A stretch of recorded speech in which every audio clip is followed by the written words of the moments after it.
तो कैसे सारे भाई लोग, आज हमारा डे 10 है परसेंटेज सीरीज का और लास्ट डे भी है इस परसेंटेज क्वेश्चन सीरीज का। प्रोबेबली हम लोग हर टाइप के, हर तरीके के difficulty level, minimum to maximum सारे डिफिकल्टी लेवल हम टच कर चुके हैं। अब कुछ बचा नहीं है चैप्टर में, और कल प्रोबेबली हो सकता है एक मैराथन सीरीज आए परसेंटेज सीरीज, परसेंटेज चैप्टर की, जिसमें 50 प्लस क्वेश्चन होंगे। तो शुरू करते हैं आज की क्वेश्चन सीरीज को। तो क्वेश्चन वन है the salary of P and Q together amount. देखो ये बोल रहा है salary of P and Q, question कहना चाह रहा है जो पी और क्यू की जो सैलरी है दोनों की साथ में मिला के होती है 9,60,000। कोई दिक्कत नहीं है ना। अब वो बोलता है कि पी और क्यू जो है सेव करते हैं, मतलब पी सेव कर रहा है हमारा 64%, ऐसा मैं नहीं कह रहा हूँ, क्वेश्चन कह रहा है सेव कर रहा है, और क्यू सेव कर रहा है हमारा 44%, लिखा है ना, P and Q save 64% and 44%। Q save कर रहा है हमारा 44%। ठीक है, कोई दिक्कत नहीं है। दोनों इंडिविजुअल अपनी अपनी इंडिविजुअल सैलरी में से सेव कर रहे हैं। अब देखो हमारे को इंडिविजुअल सैलरी नहीं पता किसकी कितनी है, ठीक है, लेकिन इसने बोला है कि दोनों अपनी अपनी सैलरी में से इतना इतना सेव करते हैं। इफ पी एक्सपेंडिचर, पी का जो खर्चा है वो 1.5 टाइम्स है क्यू के एक्सपेंडिचर से। ये क्वेश्चन कह रहा है कि पी का जो खर्चा है वो क्यू से 1.5 गुना है, ज्यादा। हिंदी वालों के लिए पी का व्यय क्यू के व्यय का 1.5 गुना है, ठीक है ना। और ये बोल रहा है what is the ratio of P और क्यू सैलरी। देखो ये बेसिकली बोल रहा है पी और क्यू की सैलरी का रेशियो क्या होगा। अगर हम रेशियो पता लगा लेंगे तो सैलरी भी पता लगा सकते हैं। अगर ये बोलता कि सैलरी पता लगाओ तो शायद एक स्टेप अप हो जाता और वो क्वेश्चन मेंस का बन जाता। रेशियो है तो प्री का है। देखो सब लोगों को पता होगा कि, एक सेकंड, सेविंग जो होती है हमारी, सेविंग अगर मैं बोलूँ कैसे निकालेंगे हम, सेविंग हो गया हमारी सैलरी माइनस एक्सपेंडिचर, जितना आप कमा रहे हो उसमें से अगर आप खर्चे को काट दोगे, माइनस कर दोगे, तो आपके जो पैसे बचेंगे वो आपकी क्या हो जाएगी, सेविंग हो जाएगी। तो ये तो हो गया इसका फॉर्मूला, ठीक है ना, ये हो जाएगा ना। अब क्वेश्चन कैसे टाइम लेना, देखो हमारे को पता है कि लेट से कि कोई भी चीज अपने आप में 100% होती है, जैसे मैं अब तक बताता आ रहा हूँ। तो अगर पी की सैलरी 100 थी अपने आप में, पी की सैलरी अगर अपने आप में 100 थी, ये पी का लिखता हूँ मैं, ठीक है ना, और यहाँ क्यू का करेंगे, ठीक है। अगर पी की सैलरी अपने आप में 100 थी और वो 64% सेव कर रहा था, तो जो उसका एक्सपेंडिचर होता, पी का जो एक्सपेंडिचर होगा वो कितना होगा, 36%। कोई दिक्कत नहीं है, इजिली कह सकता हूँ। क्यू में सेम, अगर उसकी सैलरी अपने आप में 100% है, 40% वो सेव कर रहा है, तो खर्च कितना कर रहा है, 56%। मैं इजिली कह सकता हूँ सेव एक्सपेंडिचर, खर्च कितना कर रहा है, 56% क्यू, ठीक है ना। अब लेट से कि अब अगले लाइन पढ़ते हैं, पी का जो एक्सपेंडिचर है वो क्यू से 1.5 गुना है, मतलब पी का जो एक्सपेंडिचर है क्यू से 1.5 गुना ज्यादा है ना। अब इतनी लाइन खत्म। अब देखो मैं स्टेटमेंट ही लिखता हूँ, मैं कोई वो मेथड फॉलो नहीं कर रहा, जो स्टेटमेंट कह रहा है वो लिख रहा हूँ। अब देखो एक्सपेंडिचर पी का कितना है, 36%, ये इससे कितना ज्यादा है, 1.5 गुना ज्यादा है। मतलब कि अगर ये इसमें मैं 1.5 टाइम मल्टीप्लाई करूंगा क्यू में, तो ये इसका एक्सपेंडिचर, पी का एक्सपेंडिचर क्यू के एक्सपेंडिचर के इक्वल हो जाएगा, इजिली कह सकते हो आप, है ना। लेट्स से कि एक्स और वाई, ठीक है ना, इसकी सैलरी एक्स है पी की, इसकी सैलरी क्यू की वाई है।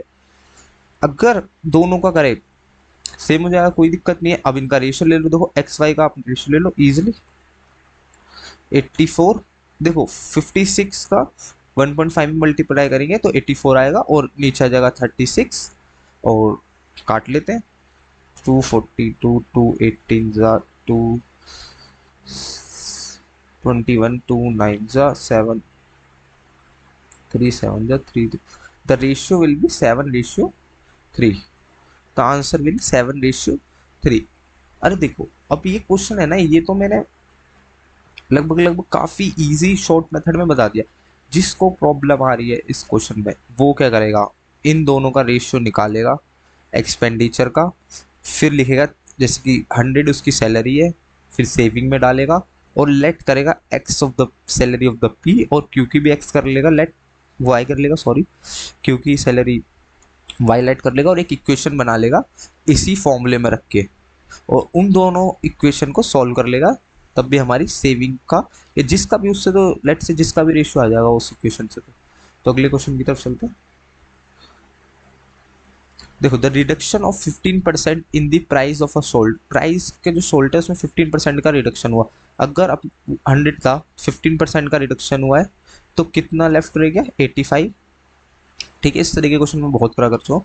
और कम होने की वजह से प्राइस, वो फैमिली क्या कर रही है 2 kg एक्स्ट्रा बाय कर पा रही है। कितना केजी एक्स्ट्रा बाय कर पा रही है 2 kg एक्स्ट्रा बाय कर पा रही है। ठीक है ना, 2 kg एक्स्ट्रा बाय कर पा रही है और जो उसका कुल खर्चा है वो है 272। मतलब टोटल जो खर्चा होता है, टोटल एक्सपेंडिचर वो है इन सब में, जो भी वो खरीदते हैं नमक, इसमें होता है ₹272। ठीक है, अब देखो इसका रेशियो देखो 15, ऑब्वियस बात है 15 कम हुए किस में से, रेशियो में से 85 में से। ठीक है ना, इस 15 कम होने की वजह से ये एक्स्ट्रा क्या खरीद पा रही है 2 kg एक्स्ट्रा खरीद पा रही है। मैं रेशियो लेता हूँ 3 5 रेशियो आ गया 3/17। ठीक है ना, अब ये जो 3 है ना, इसी ये कम हुआ है, इसकी वजह से एक्स्ट्रा खरीद पा रहे हैं 2 kg। मतलब जो 3 यूनिट से रिप्रेजेंट कर रही है किसको 2 kg को, यही 3 यूनिट्स तो वो एक्स्ट्रा खरीद पाई है। अगर ये बोलता है कि 2 kg लेस खरीद पा रही है तो इसी यहाँ पे अगर प्राइस इंक्रीज हुआ होता 15% तो ये 2 kg लेस खरीद पाती।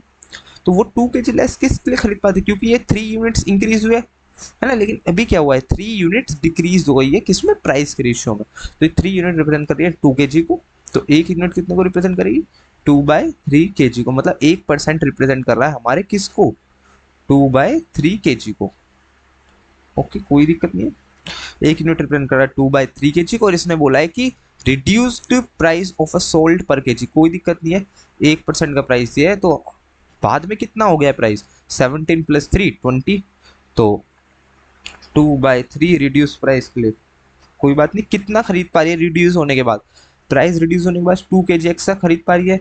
तो यूनिट्स में कितना एक्स्ट्रा खरीद पा रही है, पहले तो 70 खरीदती थी ओरिजिनली, रिड्यूस्ड हुआ उसके बाद कितना एक्स्ट्रा खरीद पा रही है 3 यूनिट्स। तो अब कितना खरीद पाएगी 20 यूनिट्स। एक यूनिट रिप्रेजेंट कर रहा है 2/3 kg को, तो 20 यूनिट्स कितने को रिप्रेजेंट करेंगे 40/3 kg को। जो मतलब प्राइस कम होने के बाद जो इसकी कंजप्शन हुई फाइनल वाली वो हो गई ये। अब देखो हमारे को वेट पता चल गया है, कितने का खर्चा था ये इसने दे ही रखा है, 1 किलो का प्राइस निकल जाएगा। 40/3 kg हम महीने में खा रहे हैं, इनका प्राइस ये है, तो 1 किलो का प्राइस कितना होगा, तो लिखूंगा मैं 272 इंटू में 3/40। ठीक है, और 2 2 3 2 6 2 20 2 10 2 6 12 2 8। ठीक है, अब ये आ गया 68 और ये 3, तो 68 को 3 से मल्टीप्लाई करेंगे तो आएगा 8 3 24 4 और 18 और 20 आएगा, और बीच नीचे 10 है तो 20.4। तो पर केजी का प्राइस कितना है ₹20.4 पर केजी, ये इसका आंसर आ गया।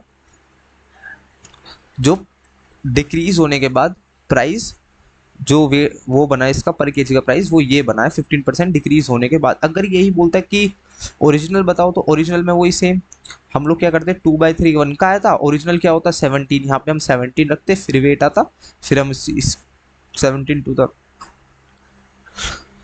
ये हो जाता, और ये यहाँ पे हम लोग इसका पर केजी का जाता और यहाँ पे हम कर देते 272 और 3 यहाँ से हटा के इसको सॉल्व कर लेते तो हमारा आ जाता जो बिफोर प्राइस था, मतलब प्राइस कम उनसे पहले कितने रुपए पर केजी था। ठीक है, अगले पे आते हैं। John got 20% marks in examination, 20% marks उसे मिलते हैं। ठीक है, कोई दिक्कत नहीं, और फेल हो जाता है वो कितने मार्क्स से 10 मार्क्स से वो क्या हो जाता है फेल हो जाता है। ठीक है, in the same examination Jack got, same examination में जैसे कि दोबारा वो उसे मिलते हैं 35% मार्क्स और पास हो जाता है, मतलब एक्स्ट्रा मार्क्स ले आता है पासिंग मार्क्स से कितने 20 मार्क्स। ऐसा मैं नहीं कह रहा हूँ, क्वेश्चन कह रहा है देखो 20 more marks than the minimum passing marks से वो 20 ज़्यादा ले आता है। इसने बोला है कि पासिंग परसेंटेज बता दो कितनी है मिनिमम, कोई दिक्कत नहीं है, इसे सॉल्व कर लेंगे। यहाँ जाएगा 15 और यहाँ हो जाएगा 30, 1% की वैल्यू आ जाएगी। देखो ये इधर भी माइनस रहेगा, माइनस माइनस कट जाएगा, 1% की वैल्यू रहेगी 2 मार्क्स। ठीक है ना, कोई दिक्कत नहीं है, 1% की वैल्यू कितनी है 2 मार्क्स। अपने आप में कोई भी चीज़ कितनी होती है कितने परसेंट 100 होती है, तो टोटल मार्क्स कितने हो जाएंगे? अरे हमसे पूछता है कि टोटल बताओ, टोटल मार्क्स हो जाते हैं यहाँ पे 100 इंटू में 2 which will get 200 marks total हो जाते। अब इसने बोला पासिंग परसेंटेज, देखो दोनों तरीके से निकल जाएगी, फर्स्ट वाले से भी निकल जाएगी, सेकंड वाले से भी। तो फर्स्ट वाले से निकालता हूँ, 1% की वैल्यू 2 मार्क्स है तो 20% लाने थे इसे, पास के लिए लिख रहा हूँ मैं, पास परसेंट 20% तो लाने ही थे, तो 20% इंटू में 2, क्योंकि 1% 2 को रटा रहा है तो 20% कितने को रटाएगा 40 मार्क्स। ठीक है, और अगर वो एक्स्ट्रा 10 लाता तो पास हो जाता, तो मैं +10 कर दूंगा। कितने मार्क्स चाहिए पास होने के लिए? 50 मार्क्स पेपर में। अगर ये बोलता मार्क्स में बताओ तो 50 मार्क्स बताए थे, टोटल मार्क्स पूछा तो ये बताए थे, है ना। अब ये पूछ रहा परसेंटेज में, तो 50 अपॉन में 200 में से 50 मार्क्स चाहिए, और इंटू में 100, 0 से 0 225 सर, आ गया आंसर 25%। से क्वेश्चन हो गया सॉल्व। इतना तो इसने सब पूछा भी नहीं था जितना हमने निकाल दिया। अब अगले क्वेश्चन की तरफ चलते हैं। इन ए constituency 85% of the total number of the people on the electoral vote cast their vote during an election, मतलब कि 85% लोगों ने ही कास्ट किया अपने वोट, कोई दिक्कत नहीं। 10% votes cast were declare invalid, 10% जो वोट थे वो डिक्लेयर करते invalid if there was a 3 lakh votes, 3 lakhs people on the electoral and धर्म secured, ठीक है, 1,37,700 वैलिड वोट्स। तो बताओ टोटल नंबर वैलिड वोट कितने मिले परसेंटेज में धर्म को। तो बेसिकली देखो इसमें मिस्टेक क्या होती है इस क्वेश्चन में, लोग क्या कहते हैं कि धर्म को तो इतने मिले ही हैं 1,37,000, इतने 1,37,700 इतने तो मिले ही हैं धर्म को, है ना, इतने तो धर्म को मिले ही हैं। लोग क्या करते हैं कि ये सोचते हैं कि धर्म को अगर इतने मिले हैं, एक सेकेंड, 1,37,000 और हमें पूछा है कि परसेंटेज बता दो कितनी मिले, तो लोग क्या करेंगे यहीं की यहीं परसेंटेज निकाल देंगे, और इससे क्या होगा आंसर आ जाएगा गलत। उन्हें लगता है कि उन्होंने तो दे ही रखा है कि धर्मेंद्र को कितने वोट मिले हैं, और इसने पूछा है कि धर्म को कितने परसेंटेज हो गए, तो ये परसेंटेज निकाल दी, और ये हो जाती है सबसे बड़ी मिस्टेक हमारी इस क्वेश्चन को करते वक्त। इस क्वेश्चन को पढ़ना पहले ये देखो कि 85% ही लोगों ने वोट दिया है, कितने में से, इलेक्टोरल वोट में से 85% लोगों ने ही वोट दिया है, तो 3 लाख टोटल लोगों ने वोट नहीं दिया, इतने लोगों ने तो फॉर्म फिल किया था एक तरीके से, उसमें से 85% लोगों ने ही वोट किया है, और उसमें से भी 10% वोट इनवैलिड हो गए। देखो 10% इनवैलिड हो गए लिखा है ना, और 85% लोगों ने ही कास्ट किया है वोट। तो इसका आपको सॉल्व करना पड़ेगा, जैसे 3 लाख है, 3 लाख में से 10% वोट इनवैलिड हो गए, तो बचे कितने 90% 3 लाख के। फिर इसमें से कितने लोगों ने वोट दिया है वेल इनवैलिड होने के बाद, 85% लोगों ने ही वोट दिया है। अब आप इसको सॉल्व करोगे, देखो 20 से मैं 20 लेता हूँ, 20 से मैं 20 लेता हूँ, सारे कट जाएंगे, 9 3 27, तो इधर आ जाएगा 2700 इंटू में 85, 2700 इंटू में 85, तो मल्टीप्लाई करेंगे आंसर आएगा 229500। 27 का 85 मल्टीप्लाई करो तो 2295 आएगा, और 00 तो 00। तो इतने वोट में से हम कैलकुलेट करेंगे परसेंटेज। अब आपका आंसर आएगा यहाँ से, देखो इतने वोट धर्म को मिले हैं, किस में से मिले हैं, इस वैलिड वोट में से, ये है वैलिड वोट जो काउंट करे जाएंगे, इसमें से धर्म को इतने वोट मिले हैं, तो 2,29,500 100। अब देखो 00 से यहाँ से ले लिया, 0 से 0, अब इसे काटते हैं, देखो 5 से तो 2 से तो नहीं जाएगा, छोटा पड़ेगा, 3 से 5 3 जा 15, 0 आ रहा है नहीं जाएगा, 5 4 जा 8 कम रह जाएगा, और 5 5 जा 25, 6 से जाकर 6 5 जा 30, 6 3 जा 12 12 की क्लोज है, तो 6 से चले जाएगा, 6 से जाएगा। अब देखो मैं कैसे, मैंने चेक किया था, अब मैं 6 से करूँगा, ऑप्शन देखूंगा है 6 के आसपास, 6 5 जा 30, कोई दिक्कत नहीं है, और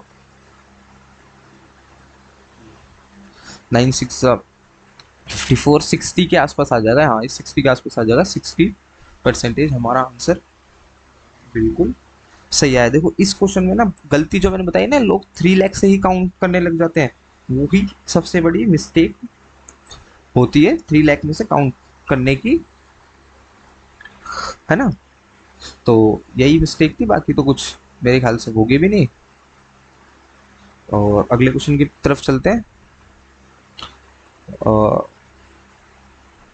चलो 60% इसे मल्टीप्लाई करना 60 ही आएगा, अब मैं तो करूंगा नहीं। आगे चलते हैं, ये अगला क्वेश्चन आ गया। In an election between two candidate के बीच में इलेक्शन होता है, पी को रिसीव, थोड़ा सा फास्ट चलते हैं हम। पी को मिलते हैं 42% वोट ऑफ वैलिड वोट के 42% मिलते हैं, क्यू जीत जाता है इतने वोटों से, कोई दिक्कत नहीं है। देखो पी को रिसीव हुए हैं 42%, जो पहली बार कर रहा है वो कैसे करेगा। क्यू जीतता है कितने वोटों से, 45360 वोट से। जब भी कोई पहली बार करेगा वो सब चीज लिखेगा जैसे मैं लिख रहा हूँ। 20%, 20% क्या हो जाते हैं, नोट कास्ट हो जाते हैं वोट, मतलब 20% लोगों ने क्या नहीं करा, वोट कास्ट नहीं किया। 10% लोग क्या करते हैं, इनवैलिड हो जाते हैं। 10% वोट क्या हो जाते हैं, इनवैलिड हो जाते हैं, जो कि काउंट नहीं करे जाएंगे। अब ये पूछेगा what is the total number of votes registered in the poll, मतलब कितने टोटल वोट थे जो रजिस्टर्ड करेगा, या कितने टोटल वोट थे। अब देखो आपके पास तो लिमिटेड ही इन्फॉर्मेशन है, इसी से कुछ आपको करके निकालना है।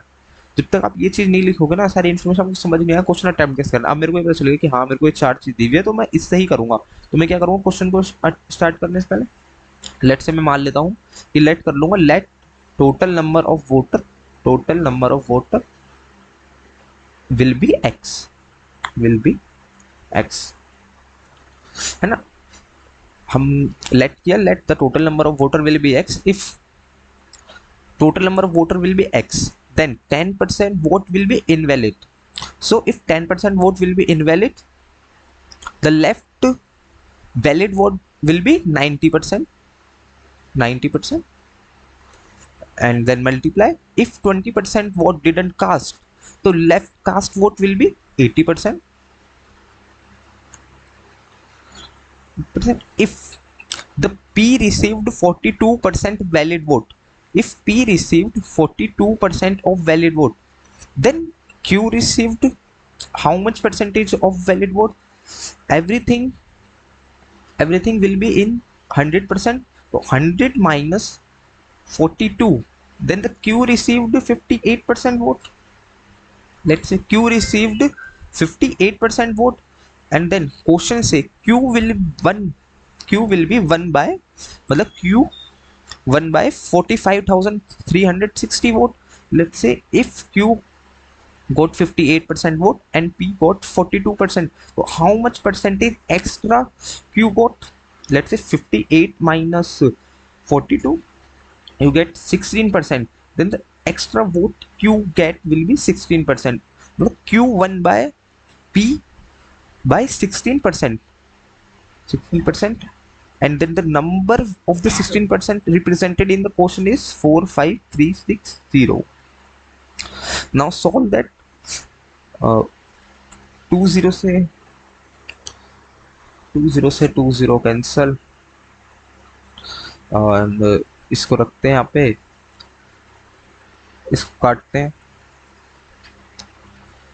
8 से कट जाएगा ये, 8 5 6 7 0 सा, 8 से जाएगा ये 9 गया, तो इधर बच गया हमारा 9, लेट से 9 अपॉन में 100 इंटू में 16 अपॉन में 100, यहाँ पे ये बच गया, इधर बच गया 5670। लेट से 9 से काट के देखते हैं, 9 6 या 54, 2 बचेगा, और 9 3 और ये कट गया 0 सा, पूरा ये कट गया, 9 से कट गया, अब बचा है लेफ्ट 16। अब मुझे 16 से कटता हुआ नहीं दिख रहा, 2 से कटता है, 2 8 3 1 5, तो इधर बच गया 8, ठीक है ना। और 8 बाय, मैं से ले लूँ 1 2 3 4 इजिकल्स टू में 315। अब 8 को 315 से डिवाइड करना है, लेट से डिवाइड 315 डिवाइड बाय किससे करेंगे, 315 को डिवाइड बाय 8, तो लेट से 8, तो इधर आ जाएगा 24, और ये 6 और एक 7, तो आंसर 3 से स्टार्ट होगा, सब में 3 दे रखा है, तो ऐसे कोई दिक्कत नहीं है, हमारे को 3 से हमारे को मिलेगा। अगला लेते हैं 8 9 5, इधर ऑप्शन आ गया था, तो 8 9 72, और यहाँ आ जाएगा 3, लेफ्ट बचेगा 3, हम पॉइंट लेंगे, 0 लेंगे, 8 3 ज़ा 24, 8 3 ज़ा 24, लेट्स से 24 लेंगे, फिर से 6 बचेगा, लेट्स 6, 8 8 7 ज़ा ले लेंगे, 8 7 ज़ा 56। देखो यहीं पे आंसर हमारा आ चुका है, 8 7 ज़ा 56, देखो 3 9, 8 7 ज़ा 56 और लेट्स बचेगा 4। देखो 30, अगर मैं इतना भी लिखूँ 39.37, फिर मल्टीप्लाई करूँ तो पॉइंट हटेगा, तो डबल जीरो से डबल जीरो पीछे जाएंगे और 2 जीरो लगेंगे, तो आंसर 3937, 3937 यहाँ तक आंसर आ चुका है, और कोई मैच कर नहीं रहा, तो आंसर विल बी ए। अगले क्वेश्चन की तरफ चलते हैं हम। देखो 20% of the inhabited village village died by malaria. Question कह रहा है कि 20% लोग थे गांव में, वो मलेरिया से मर गए, है ना, और उसी पैनिक की वजह से, मतलब जब मलेरिया फैला तो 20% लोग मर गए, उस वजह से क्या हुआ, 30% लोगों ने गांव ही छोड़ दिया अपना। तो क्वेश्चन कह रहा है 30% लोग लेफ्ट द विलेज, 30% लोगों ने लेफ्ट कर दिया विलेज को, और जब लेफ्ट कर दिया तो जो पॉपुलेशन बची, फिर वो बची 12,000, मतलब 20% लोग मर गए, 30% लोग गांव छोड़ के चले गए और बच्चे कितने, 12,000। तो ये बोल रहा है कि पहले कितने थे गांव में। सेम क्वेश्चन वही पॉपुलेशन की तरह कि इतने लोग, या फिर इलेक्शन की तरह इतने लोगों ने वोट नहीं दिया, तो सेम क्वेश्चन उसी की तरह इसे अटेम्प्ट करेंगे।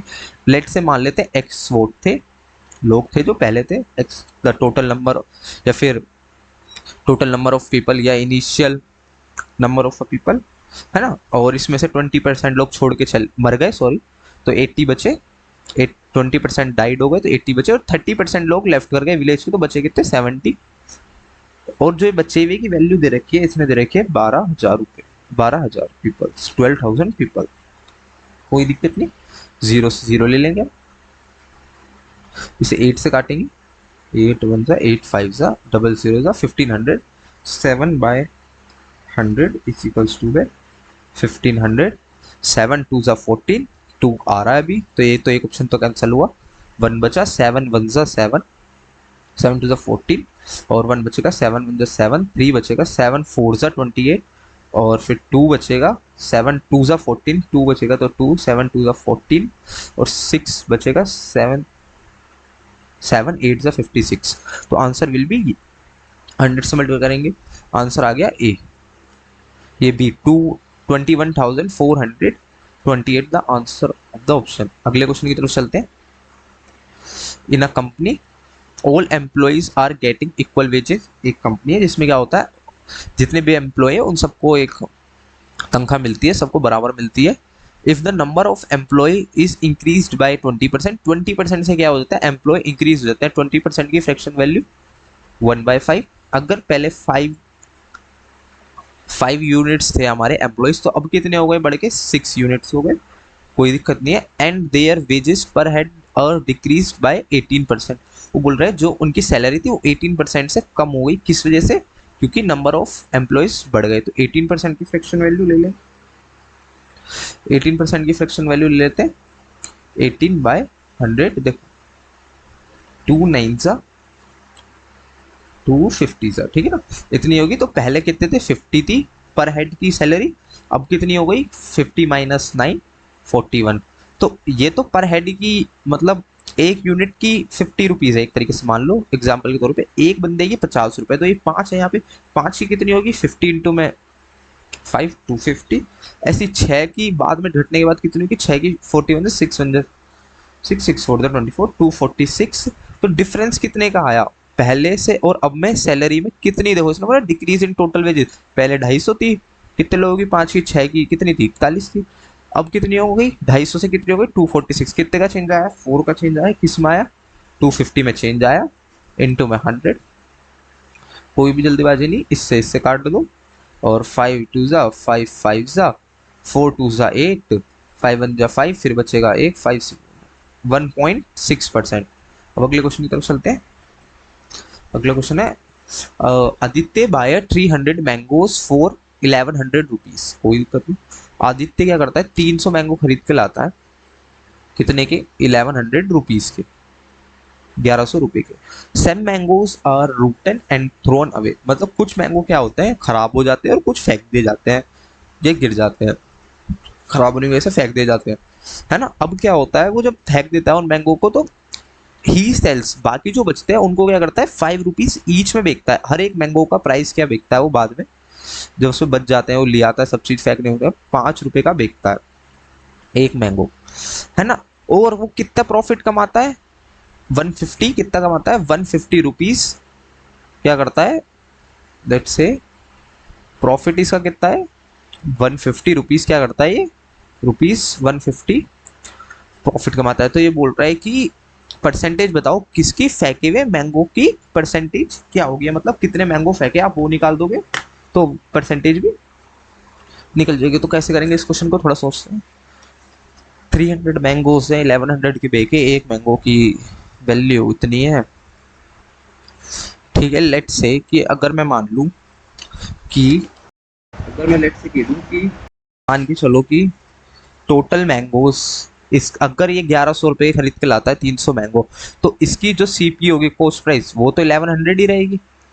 लॉजिक लाइन कुछ कर रहा हूँ। और प्रॉफिट कितना हो जाएगा, प्रॉफिट के बाद इसका जो सेलिंग प्राइस कितना हो जाएगा, मैं कह सकता हूँ कि कॉस्ट प्राइस प्लस प्रॉफिट, तो 1100 प्लस 150, तो इसका जो सेलिंग प्राइस हो जाएगा मैं कह सकता हूँ 1250 रुपीज हो जाएगा, है ना, कोई दिक्कत नहीं है। अब देखो 1250 रुपये का टोटल चीजें हुई, उसकी जो भी था सेलिंग प्राइस 1250 रुपये का हुआ।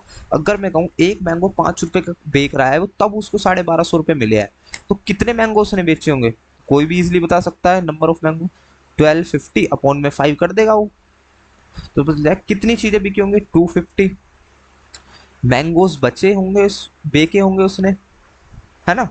अब टोटल मैंगोज कितने थे उस पर 300, बेचे कितने 250, फेंके कितने गए 50 मैंगोज, थ्रोन मैंगोज कितने हो गए, थ्रोन कितने हो गए 50, कितने में से थ्रोन हुए 300 में से, इनटू में 100, देखो डबल जीरो से double zero cancel, 16 2/3 percentage will be the answer.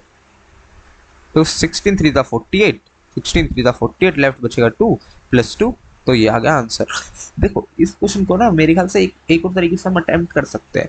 अगर मैं बोल देता कि इस पे लेट से 300 ही मैंगो है, लेट से कि उस पे 300 ही मैंगो है और वो 300 मैंगो ही बेचता है 5 रुपए एक, तो उसे प्रॉफिट कितने का होता 1500 का। लेकिन अब उसे प्रॉफिट हुआ कितने का है, लेट से कि अगर मैं बोलता कि वो हर एक मैंगो ही 5 का बेच रहा है, तो उसे प्रॉफिट होता 1500 का, और अब कितने का प्रॉफिट हुआ है, लेट्स से कि अगर वो सारे मैंगो बेचता 5 रुपए का एक, तो 300 मैंगो कितने के बिकते उसके 1500 के, जिसमें उसे प्रॉफिट होता 400 का। मैं कह सकता हूँ ना 400 का प्रॉफिट होता 1500 का बिकता, तो है ना। लेकिन अभी कितने का हो रहा है, अभी कितने का हो रहा है 1250 रुपए का, अभी कितने का हो रहा है 1250 का।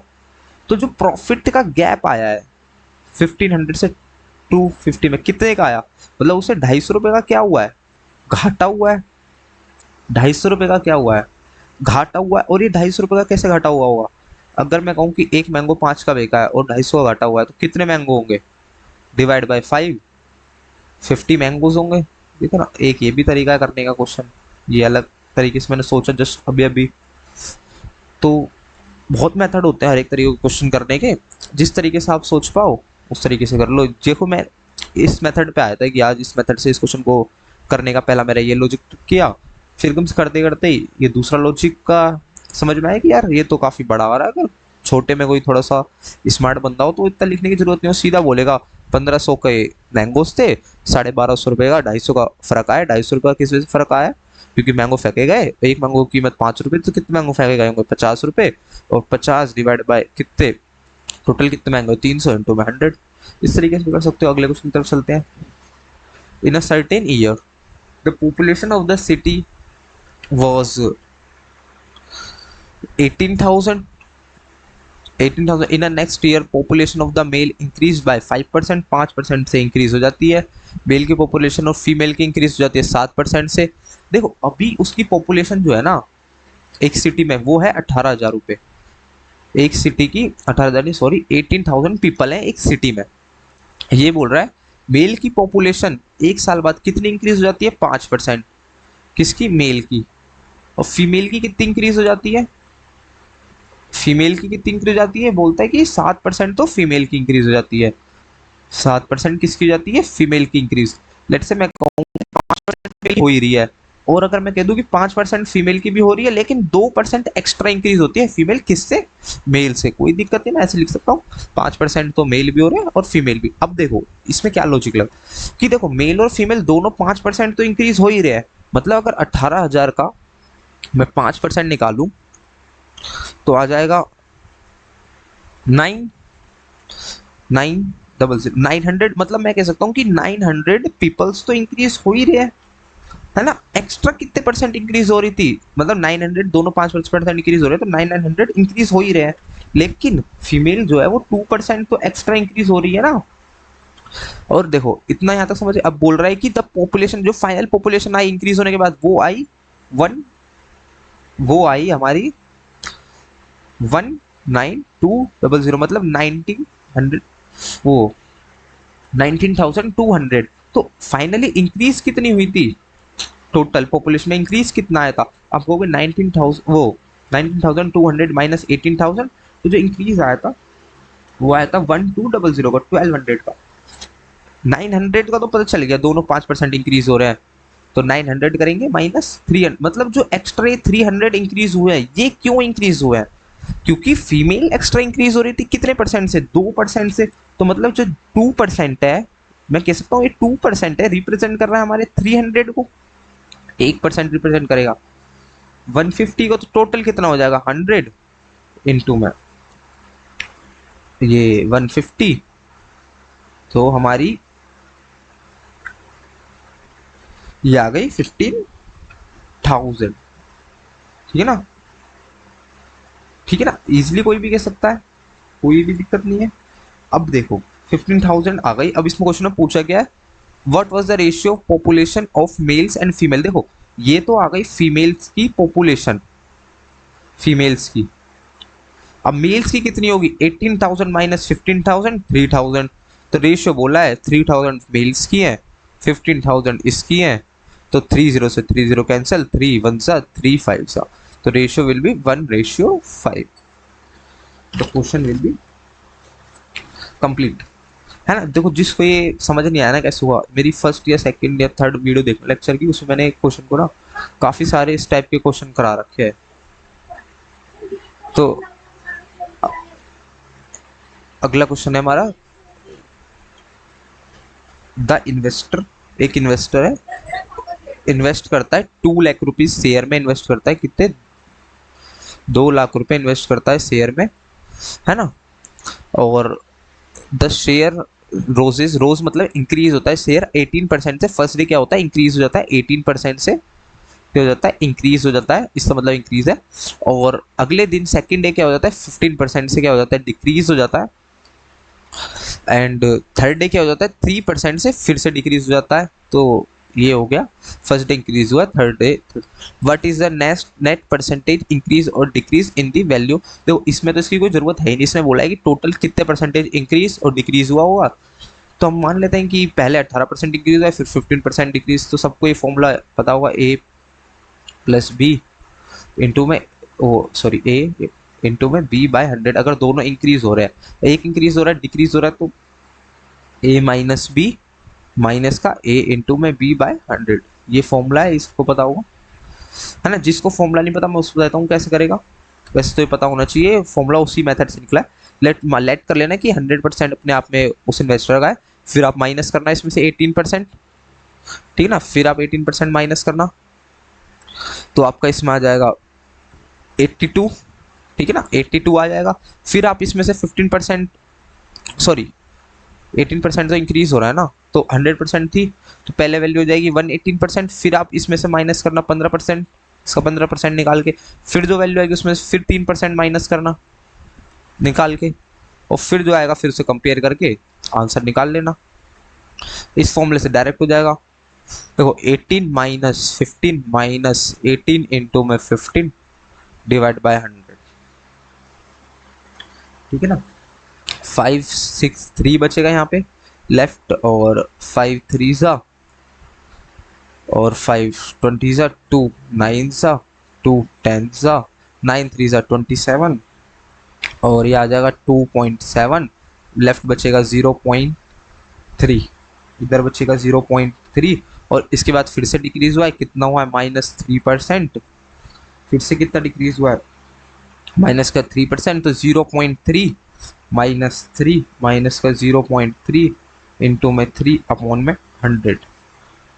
देखो इस क्वेश्चन को करने की ना एक ट्रिक क्या है, देखो इधर आप माइनस करोगे तो -2.7 आएगा। अब देखो आपको जो भी चीज पता है कि इधर माइनस ही होगी होगी, तो आप लेट से ये भी कह सकते हो कि डिक्रीज में आंसर आने वाला है, और आपको पता चल गया है कि देखो डिक्रीज में आने वाला है, इंक्रीज कट गए दोनों। अब कंफ्यूजन होगी कि 2.7 होगा आंसर या 2.2 होगा। देखो कुछ बच्चे होंगे जो इसको सॉल्व करेंगे पूरा, मैं बताता हूँ सॉल्व करने की जरूरत नहीं है। आप मानो कि देखो 0.3 का तो टोटल इंक्रीज हो ही रहा है, 0.3 का इंक्रीज हो रहा है, 3% का डिक्रीज हो रहा है, तो आप कह सकते हो कि जो वैल्यू होगी वो 2 से तो नीचे जाएगी नहीं, ये 2 के आसपास तो रहेगी नहीं, क्योंकि देखो 0.3 का इंक्रीज हो रहा है और 3 का डिक्रीज हो रहा है, तो वैल्यू तो डिक्रीज होगी, लेकिन कितनी डिक्रीज होएगी, 3 से 0.3 तो इंक्रीज हो रहा है ना, तो इसके आसपास ही तो वैल्यू रहेगी 2.5 के, इससे इंक्रीज ही तो वैल्यू रहेगी। अगर यहाँ होता 0.6 तो मैं कहता कि हाँ ये जो वैल्यू रहेगी वो 2.5 से कम में रहेगी। अब मैं कहता हूँ 2.5 से ज्यादा में रहेगी, तो एक ही 2.5 से ज्यादा में वो है 2.7, तो आंसर हो जाएगा 2.7। अगर ऑप्शन और क्लोज होते 2.6 होते तो मैं सॉल्व करता, लेकिन अब ऑप्शन थोड़े दूर दूर थे तो जरूरत है नहीं। तो अब अगले क्वेश्चन की तरफ चलते हैं। तो आज के लिए यही क्वेश्चन थे, और आज थोड़े मेरे ख्याल से कम भी क्वेश्चन होंगे, 10 के आसपास क्वेश्चन होंगे आज। तो आज के लिए यही था, सब लोगों को थैंक यू, और कल मिलते हैं मैराथन में इस परसेंटेज से इसकी, और मेरे ख्याल से कल हमारी स्पीड थोड़ी सी इंक्रीज रहेगी। वो क्वेश्चन करूंगा कि 50 क्वेश्चन 1 घंटे के अंदर अंदर हो जाए, या फिर और फास्ट कर पाएंगे तो और फास्ट, जैसे आप पेपर में अटेम्प्ट करते हो मैं भी वैसे ही अटेम्प्ट करूंगा कल क्वेश्चन। तो मिलते हैं एक नई वीडियो में, सबको बाय बाय और थैंक यू।